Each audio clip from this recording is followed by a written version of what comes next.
ยทุกข์เคยสุขห่วงกันก็ทำให้ใจสั่นและอยากจะหวนย้อนวันเวลากลับไปมันคิดถึงใบหน้าหอยน้ำตาหอยยิ้มที่เคยได้เห็นคิดถึงชีวิตนักเรียนมัธยมที่เคยเป็นและบอกเคยลืมว่าเฮาหากันเท่าใดห่างกันแสนไกลหัวใจยังเหมือนเก่าห่างกันเท่าใดหัวใจเฮาเหมือนเดิม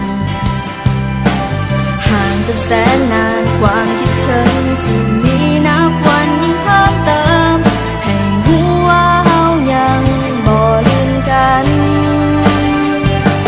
และนับจากวันนี้บ่ว่าจะโดนเท่าใดจะให้สัญญาต่อกันว่าจะเก็บเอาความทรงจำของเฮาไว้ในหัวใจจะเก็บมันไว้และจะเป็นกำลังใจให้กัน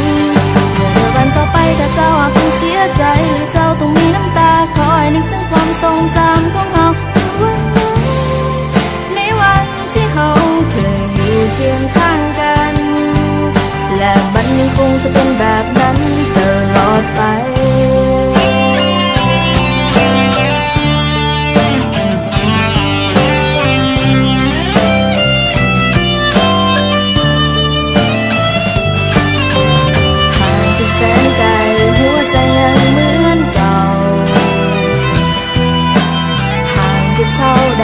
หัวใจเฮาเหมือนเดิ